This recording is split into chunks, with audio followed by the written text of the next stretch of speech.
has gotten a copy of this little cheat sheet, the 10 must-have security and privacy software things to do to protect yourself. For those people who are watching on the internet, if you go to the link at the bottom of the video to liberty-international.org, there will be a link, and you'll be able to, I understand they're going to put this up and they can download it. Other things, let me recommend, if anybody is involved in the IT industry and you're actually concerned about making secure your computer facilities, I recommend the best book in the field, Hacking for Dummies. Hacking for Dummies. This is, I think, I don't know, the 5th or 6th edition, maybe more. This just what came out like 2 weeks, 3 weeks ago. John Wiley book, it's classic. This will show you how you can steal $1 million worth of bitcoins without being caught, or better than that, how to protect yourself from having $1 million worth of bitcoins being taken. The other book I recommended for you personally is this awesome book, Spies, Lies, and Cybercrime. This also was published in the past 30 days by Eric O'Neill. He was a former FBI spy hunter, counterintelligence. Brilliant book. So if you go to take a look at this book, Spies, Lies, and Cybercrime by Eric O'Neill. And this is a how-to book, how to think like a spy so that you're not being exposed to spies. It's counterintelligence. Classic book. Lots of techniques and tips and strategies and summary material in the back of it. Just awesome. Okay, so I'm going to, before I start with a formal conversation, I'm going to talk about just the idea of AI. AI ain't like anything else. It isn't. From 150,000 years ago to 1950, we were involved in building machines to extend the brawn of the human being. So what did we do? We built machines which were powered by wind and by coal and by wood and by water. We invented steam engines. We invented gasoline, diesel cars. We invented jet fuel engines to expand and expand and expand our brawn until 1950. Then the universe changed. Then we invented the thinking computer, which expands the mental brain power of the human being. And remember the title computer. If you worked in Wall Street in 1920, you might actually be a human being with the title computer. It was the name of a title, like chief financial officer. Oh, go down and see the computer. His office is down the hall, right? So, okay, we've got computers that can add things quickly, and isn't that wonderful? It's just a fancy calculator. So, okay. Then we extend communications, linking systems together through a beehive network, as it were, a mesh network. We call it the internet. And finally, we wind up tinkering with the power of computers that are so fast and so powerful that, in fact, chips that are designed today for the past 20 years, the chips that are in the cell phones, the chips that are in your cars or whatever, aren't designed by human beings anymore. They're so complicated with so many billions of circuits in them, not thousands of circuits, that they, in fact, are also designed by AI systems. We had gotten to the point where once we take AI, LLM, large language models, into the current power of the system and extend it to the internet, we wind up, and then we put them into robots. I saw a commercial yesterday, 2 days ago, about a new robot you can order, Neo, N-E-O, Neo, clever name. And you can buy this robot next year. I think they said it's not cheap. It's $20,000. I watched a commercial on the internet. You can do a Google search for Neo, N-E-O, or maybe later, as I tell you, you should probably use not Google, but something else.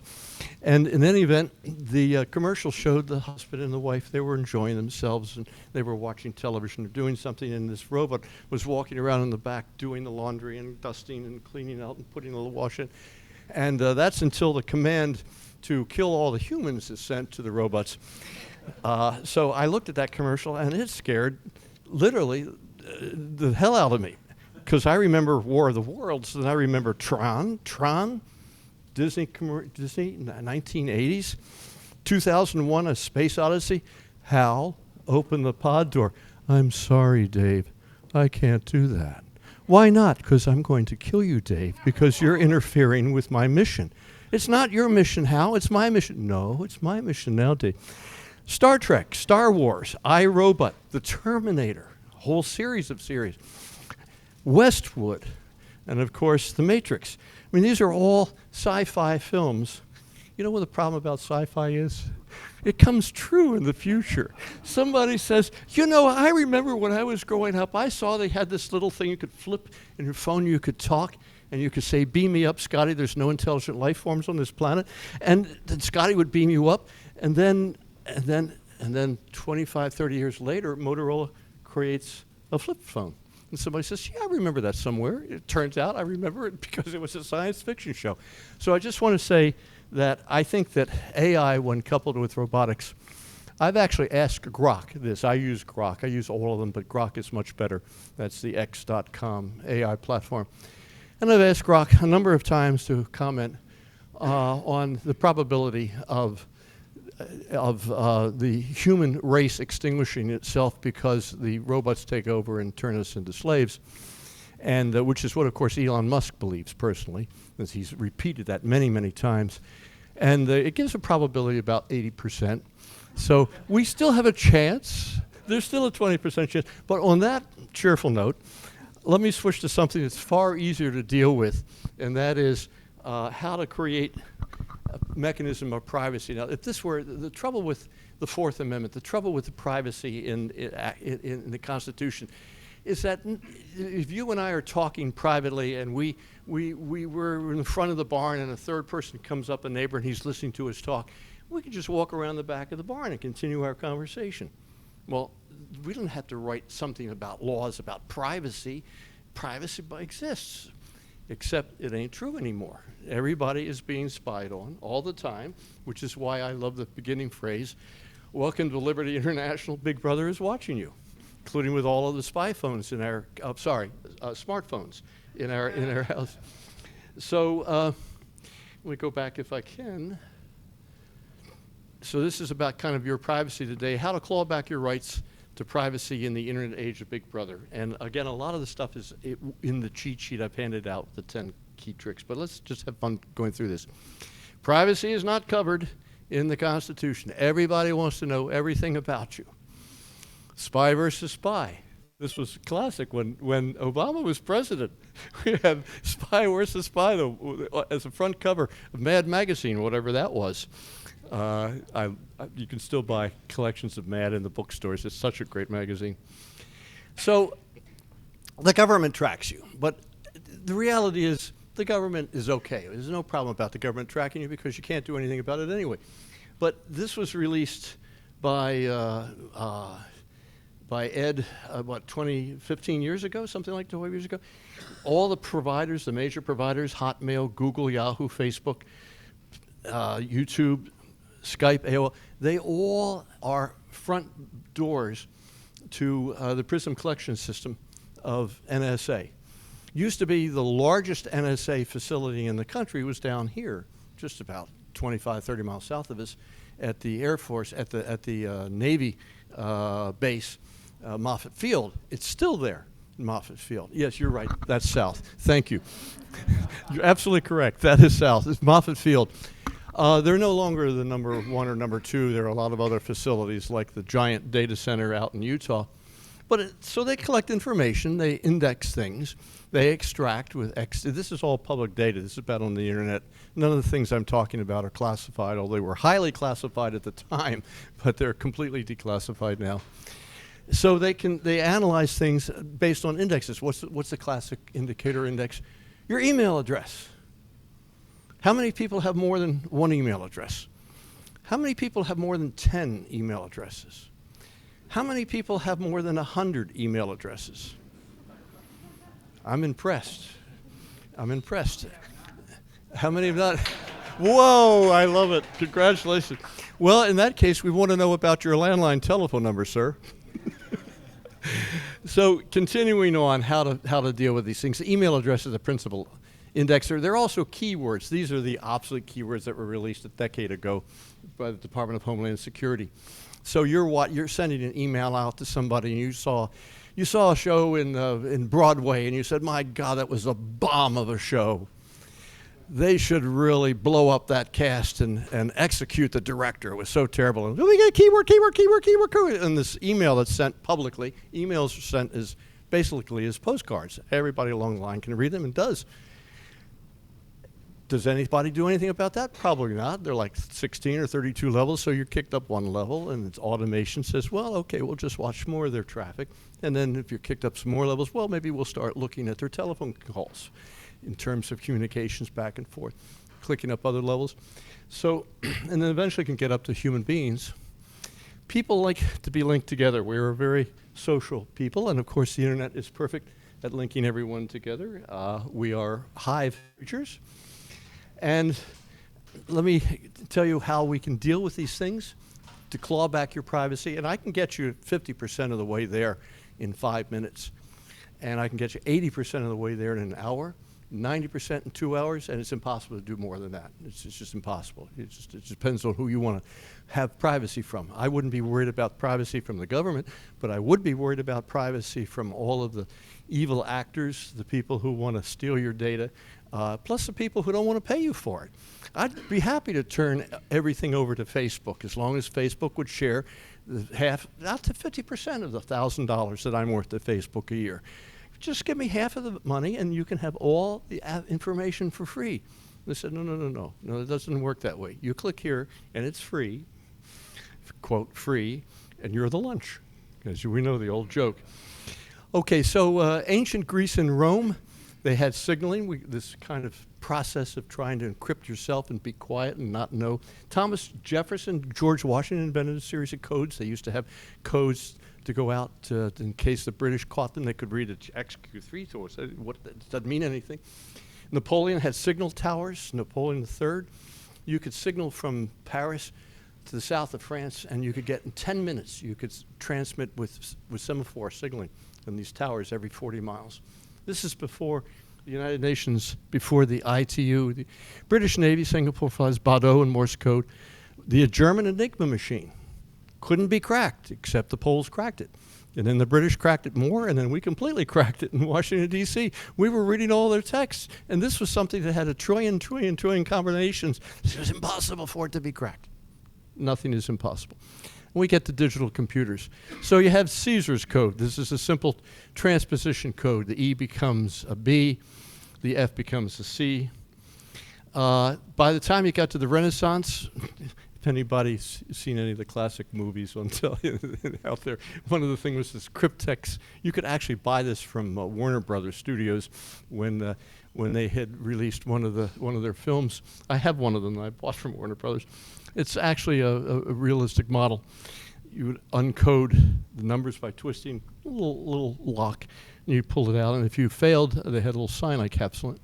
Semaphore lines and signals. This is all historical process. The Knights Templar invented a code which was secure. They needed to, so that when you were having money transferred from one place to another, the encrypted message was delivered to the distant location, and then they would decode it and then give you your money in the distant location. And Knights Templars, invented modern international banking. We have all of these telegraph and teletype machines that came along. There's the Nazi Enigma machine to try to protect your privacy. We come along with digital computers. And now we have communications today. Just to summarize what they are. Metadata versus content. In the past couple of days, it's discovered that in the previous administration, one of the rogue people tapped into 160 or so conservatives, some of whom were representatives and senators, using supposedly metadata. It's pretty good to get metadata. You can actually, if you see who's called whom and when they called them, you don't even have to understand what the nature of the communications is. You don't have to listen in. You can actually track the networks, which is what's done with AI, based on just the connection of the emails, the calls. Telephone, cable, satellite TV, internet-based email. So what would I recommend doing? So just to jump through these things quickly.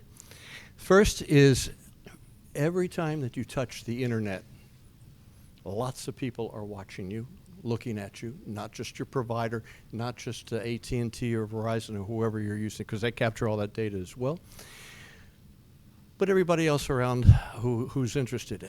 There are cell phone towers all over this country that are operated by China illegally, and especially in Washington. My God, there's so many fake cell phone towers in Washington. You're driving by and you're making a call, and it's not going to a real cell phone tower from AT&T. It's going to Russia's cell phone tower, and then from there they put it back in the network. There are thousands of them in the Washington, D.C. area. This is one of the ugly, big secrets that's known. So the first thing to do is to encrypt, is to use a VPN. Anytime that you ever log on with a browser, go in using a VPN, a virtual private network. They're inexpensive. There are ones that are even free, and that takes your IP address and puts it through the network and pops out somewhere else at some other IP address, and that's the first line of protection. The second is browsers. I would not use Chrome or anything that has to do with Google. In fact, Google is the front-end spyware. I would never use Google for anything, but it doesn't matter. There's some things that Google does better than anybody else. The browsers I would recommend would be obviously Brave, or you could use the one that I use, Firefox. And then browser add-ons, there are a number of things, again, in the emails that I handed out, that you can increase the privacy of the browser to lower the ability for the browser to be able to track. So for telephone, use signal.com, web browsing, Brave, Firefox. Instant messaging, x.com works well. Apple iMessage is fabulous. And the video encryption for Apple is fabulous too. I mean, you say, why would everybody want to use Apple iPhones? And the answer is, when you do an iMessage or when you do a FaceTime call, it's encrypted, and it's a process which is a very high security process, and Apple doesn't have the keys. Social media, I'd recommend x.com. I wouldn't recommend any other social media. If you're on social media, you're just exposing yourself to everything. But some people like to be on social media because it's fun. We're social creatures. So if you like that, well, stay with X. Don't use Facebook if you can help it. Digital streams are easy to listen into by anybody along the way, including your ISP, Google. Psychological profiles are built. So there's probably 700 to 2,000 variable pieces of data for each and every person in this room and all the people watching this, which are known databases that are collected by deep there are 5 or so major companies, one of them which is owned by Google, which collect information, have billions of pieces of data of information, and which they sell to anyone. They sell to corporations, so that when you are sending an email, when you go looking on a website for a Ford of 150 pickup truck, and suddenly when you send an email out, there's a notice about Ford 150 emails, or the other way around. Or maybe the competitor, maybe Dodge says, look at our trucks. How do they know? In fact, when you have devices that can listen into you 24 hours a day, that are made by Amazon and by other companies, always monitoring the words that you're saying in 30 different languages, and then you're walking down a store, and your cell phone is constantly pinging all the time. Every day it's on, every 5 seconds or so, the cell phone's pinging back to the tower, ping, ping, ping, and you're walking down the aisles of a supermarket, and suddenly it knows where you are, right? It knows where you are. It knows your unique ID of this phone, which has been associated with all of the other information that you're using. And so now that you're interested, because you saw something on the internet about some commercial, and this commercial has screaming yellow zonkers in it, and you said, oh, that's interesting. And you're walking down, suddenly there's a sale, a little ping, ping, ping, ping, come over here. They do that at a number of the stores. Everything, so the world being connected of the internet-based electronic world is now reaching out to interconnect with the physical world. So digital encryption is important, and RSA big number factors are used. I'm going to give you some quick tips. Always use encrypted email service. Reagan Mail is a great one in the States. The best one to use, of course, on the planet is Proton Mail. They're free. They have free accounts. That's based in Switzerland. It's located. Their servers are located in a mountain underneath, in a very secure facility. Never use Google to search anything. Use Startpage. Startpage.com. Startpage it accesses Google, but first the servers at Startpage strip off all the identification information from your web browser. Because when you go to a web server, the first thing the server says is, tell me everything about you. You don't even know this happens in a tenth of a second. And all the information, this is your IP address, this is your time zone, this is the kind of stuff that you're running your software in your computer, blah, blah. They can fingerprint you instantly. And there is an organization, nonprofit here in San Francisco called the Electronic Freedom Foundation, EFF.org. And one of the things that they have at EFF.org is the ability for you to actually, with your browser, go to them and they'll say, would you like us to tell you whether you're unique or not? You say, oh, yes, please. And they click, click, click. No. No, there are 250,000 other people who know exactly what you are from the data that I have read. So smartphones, you want to turn off the GPS tracking, especially if you're taking photographs.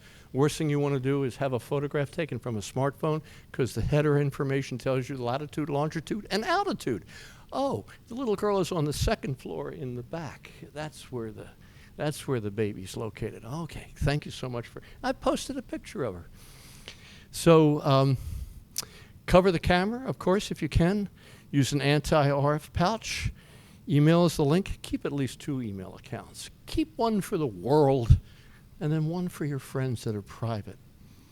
You can get email addresses for free, and if you use Gmail, even Gmail, you can get 2 different addresses. Of course, Gmail reads all your emails, so when you use Google, they have I assume you've all read the 55-page material. You've everyone, and you're all contract attorneys, so you know what they're saying. Right? The key thing is read the stuff in the big capital letters at the end, because that's the tell. They have the permission to scan your emails for keywords. Boy, that was a bomb of a show. And then sell those keywords and the information to other people. After all, they're giving you the service for free. So the next thing is for email, use Thunderbird. It's really great. Don't use Microsoft Outlook. It's the same problem. Use Firefox, not Chrome. Install a firewall. If you go to stacksocial.com, you can get firewall, you can get VPN service, lifetime VPN for 5 devices for $40. You don't have to pay $300 or $400, $500. Same ones you'd have to pay if you went to their sites. That's a really great deal based in the Bay Area, Stack Social. They have all kinds of deals on software and computers. There's no fee to join it. Turn off JavaScript. I don't know if people even know what JavaScript is, but every time you go to a website, not only does the website want to know what you're about, but typically, especially the magazine sites, the newspaper sites, like CNN or Fox, they send, or Daily Mail, that's one of the best. Sometimes I've gotten 100 scripts loaded into my computer, which means one of them is displaying everything very nicely, coming from the people at the Daily Mail. And the others are from all these other companies that are sending computer programs into my computer, loading my computer running, and running stuff. Why? It's none of their business. Well, we want to know. We're sharing information, whatever. So I turn off JavaScript, and there's a program that's for free that you can install on any browser, which will kill JavaScript. Superscript. Wait a minute, that's a drug ordering program for RX. What's the program called? That doesn't matter. It's in the page. So, No script. Sorry? No script. Thank you. I should read my own. Yeah, no script. Download no script and install it, and then you'll have complete control over who can watch what pages. When some of these scripts are running, when you're moving your cursor up and down to the page, that information real time is being sent back to 20, 30, 40 other organizations with the scripts that are running. 5 minutes, got it. So 80-20 rule of privacy. Here's the rule. The big 3 fix: get a VPN, encrypt your email, get encrypted email, and get a really good browser. That will take you out of 80% of the spyware, and it's trivial to do all three of those on every machine you have, every device, including your cell phone. Mass collection, you say, well, I'm safe because I'm just a needle in a haystack. Hey, babe, it could be a million haystacks. AI can get to you, not a problem. There's no safety in invisible in numbers.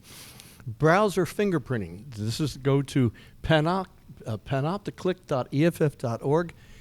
Even if you're not running any of this stuff, some of the servers will send information that determines how long it takes for you to respond. And then it does a fingerprint of your unique browser. Amazing. And then they store that in a database, and the next time you log onto your bank, then or on somebody else, they can go back to the database. They can pull up, well, this is a unique fingerprint, and the fingerprints are more than there are people on the planet in terms of the number of digits in them. Tell me about that person. And then suddenly 10,000 pieces of information. While you're still waiting to log on, let's see, password, can I remember what it is? It's my dog's name. No. Cars and their built-in spyware features. Oh, this is not only true. The car is a spyware machine now, and in many cases there are microphones in the cars that are on all the time, GPS tracking. You know, the public cameras and license plate readers all over the country. You probably, if you drove here in a car, probably had 3 or 4 license plate reader cars. They're unmarked. The insurance companies run them. They travel all over the country collecting the license plate information real time of where the car is driving and how it's going. And they sell that to skip trace Rs, but they also sell it to police departments. So I'm sure between when I drove up here from San Mateo, from Silicon Valley, and this point, there's probably 5 or 10 different camera systems scan my license plate. Not a problem. Store loyalty cards. Oh, home security. Oh, God. Don't network home security. Here, if you have to network, I'll spend one more minute talking about that. Credit card, driver's license, RFDI, everything has a little chip in it now. So if you carry what happened to my wallet? If you oh, his wallet was picked when he was even sillier. If you carry a credit card, and the back of the credit card has a little chip on it, you want to put it into an RFID container. You get these things. In fact, Chase and Bank of America and other major banks, Citicorp, they give away these things free. This is a little RFID. If you get a passport card, even the U.S. passport cards have these little metal foil containers, because this thing can be picked up by a receiver 20 yards away if it's not being blocked. Forget the idea. It's so convenient to tap your chip. Bloop. That's fine. That's because it's low power over there. It's not. But if you have a high-power receiver with an antenna, you can trigger this card from an unmarked van 20 yards away, and you're just walking down the street. You can trigger all your cards. So much for that. AutoPay RFID reader crooks. Apple iPhone versus Android. I've mentioned Apple is much better. Internet of Things. One last thing. People love to have it. It's so nice and warm and fuzzy and happy, and it takes care of me. And you say, turn on the lights. Okay, I'll turn them on. And poof, the lights turn on. Meanwhile, it's listening all the time. Most people have just one router in their house. If you're going to plug in things that are separate from your computer devices, like doorbells with cameras on them, or God help you, forget the televisions, the smart TVs. How about the smart refrigerators?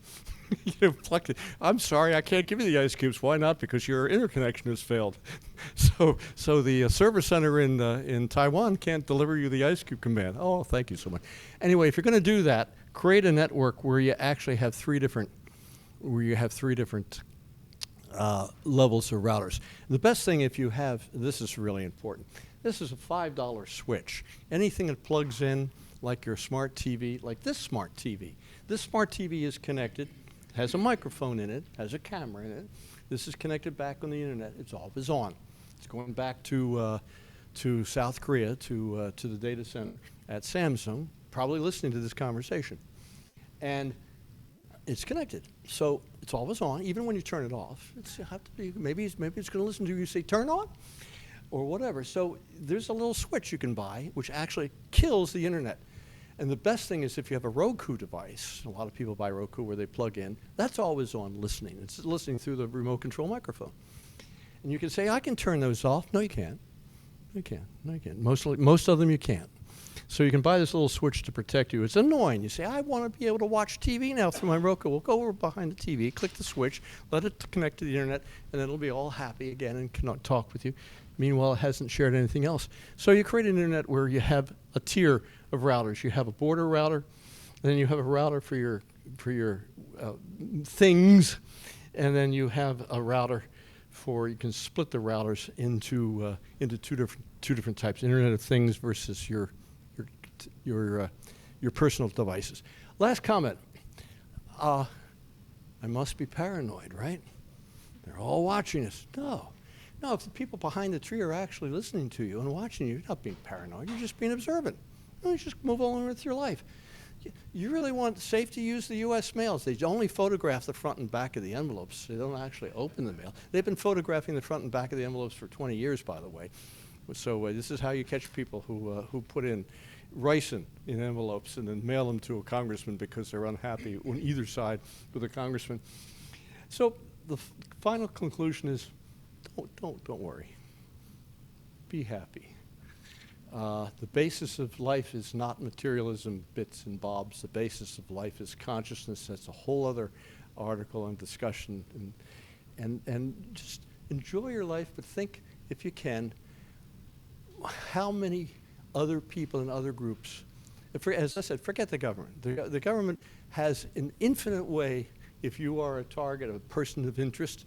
There's an ABC television show about that 15 years ago, person of interest. Don't worry about them. You need to worry about the crooks, the people who want to steal your money in your bank account, people who want to steal your identity. And one of the things I'll do in updating this is I'll give you a website you can go to. It's an AI detector. So if you get something that looks like it was your long-lost friend who said, hi, and I'm in trouble, and I need $10,000 sent to me, you can load that, either voice or audio, into the AI process, and the AI detector will say whether it's AI or not. It's with a high probability. So because we need to do that now. Anyway, that was an hour and a half talk in slightly more than 30 minutes. Thank you very much.